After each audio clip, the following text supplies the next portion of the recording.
رسول اللہ صلی اللہ علیہ وآلہ وسلم نے فرمایا، قیامت کے دن کافروں میں سے وہ شخص لایا جائے گا جس نے دنیا میں بہت عیش کیا ہوگا، اور کہا جائے گا اس کو جہنم میں ایک غوطہ دو۔ اس کو ایک غوطہ جہنم میں دیا جائے گا۔ پھر اس نے پوچھا جائے گا کہ اے فلاں، کیا تم نے کبھی راحت بھی دیکھی ہے؟ وہ کہے گا نہیں، میں نے کبھی کوئی راحت نہیں دیکھی۔ اور مومنوں میں سے ایک ایسے مومن کو لایا جائے گا جو سخت تکلیف اور مصیبت میں رہا ہوگا۔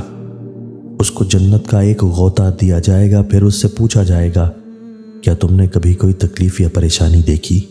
وہ کہے گا مجھے کبھی کوئی مصیبت یا تکلیف نہیں پہنچی۔